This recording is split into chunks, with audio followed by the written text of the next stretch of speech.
नमस्कार दोस्तों, आज हम शुरू कर रहे हैं शिव पुराण की पवित्र कथा।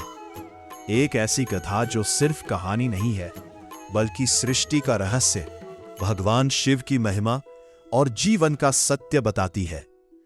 कहा जाता है कि जो भी श्रद्धा से शिव पुराण सुनता है उसके जीवन से दुख धीरे धीरे खत्म होने लगते हैं और भगवान शिव उसकी रक्षा खुद करते हैं।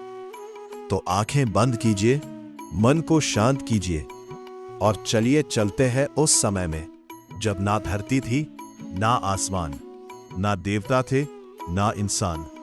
बहुत समय पहले, इतना समय पहले कि उसे समय भी नहीं कहा जा सकता। पूरी सृष्टि में सिर्फ अंधकार ही अंधकार था। ना दिन था, ना रात, ना हवा थी, ना पानी, ना जीवन था, ना मृत्यु। चारों तरफ बस शून्य ही शून्य था।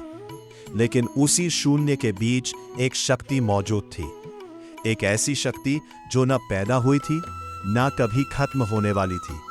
वो शक्ति थी महादेव भगवान शिव। भगवान शिव ना जन्म लेते हैं, ना मरते हैं।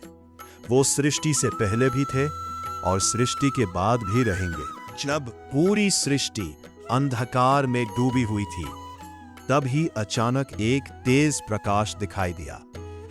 वो कोई साधारण प्रकाश नहीं था, वो था अनंत प्रकाश। उस प्रकाश से एक दिव्य रूप प्रकट हुआ।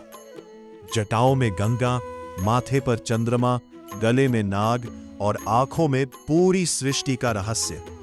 वो थे भगवान शिव। भगवान शिव ने अपनी दिव्य शक्ति से सृष्टि की शुरुआत करने का निर्णय लिया।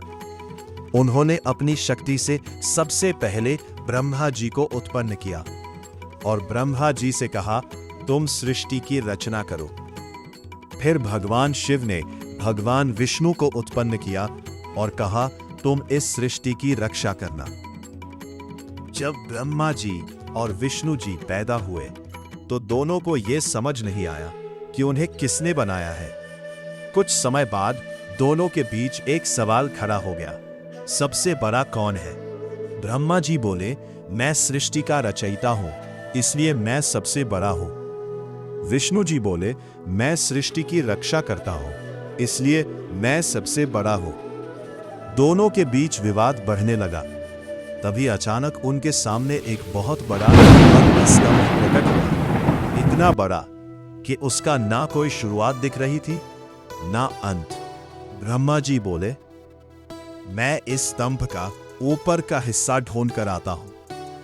विष्णु जी बोले, मैं नीचे का अंत ढूंढ कर आता हूं।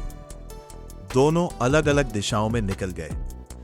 विष्णु जी नीचे जाते गए, लेकिन अंत नहीं मिला। वही ब्रह्मा जी ऊपर जाते गए, लेकिन अंत उन्हें भी नहीं मिला।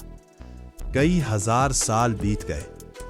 आखिरकार विष्णु जी समझ गए कि ये कोई साधारण शक्ति नहीं है।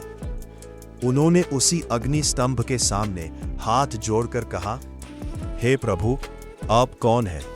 कृपया हमें दर्शन दीजिए। जैसे ही विष्णु जी ने सच्चे दिल से प्रार्थना की, अग्नि स्तंभ से एक दिव्य रूप प्रकट हुआ। वह थे भगवान शिव। भगवान शिव बोले, मैं ही इस सृष्टि का आदि भी हूं और अंत भी। फिर भगवान शिव उसी अग्नि स्तंभ के रूप में शिवलिंग बन गए। इसलिए कहा जाता है कि शिवलिंग सिर्फ एक पत्थर नहीं है, वह पूरी सृष्टि की शक्ति का प्रतीक है। जब ब्रह्मा जी वापस आए तो उन्होंने झूठ बोल दिया कि मैंने इस स्तंभ का अंत देख लिया है। भगवान शिव को यह बात पसंद नहीं आई। उन्होंने कहा, जो सच्चाई को नहीं मानता उसे पूजा का अधिकार नहीं मिलेगा। इसी कारण ब्रह्मा जी के मंदिर बहुत कम है। इस तरह भगवान शिव ने पूरी सृष्टि की शुरुआत की। उन्होंने ब्रह्मा को सृष्टि बनाने की शक्ति दी, विष्णु को सृष्टि की रक्षा करने की शक्ति दी और खुद बने महाकाल, जो समय को भी नियंत्रित करते हैं। दोस्तों, ये थी शिव पुराण पार्ट 1 की पवित्र कथा। अगर आप चाहते हैं कि मैं पार्ट 2 भी तो कमेंट में जरूर लिखना। हर हर महादेव। और अगर आप भगवान शिव में विश्वास रखते हो तो इस वीडियो को लाइक जरूर करना।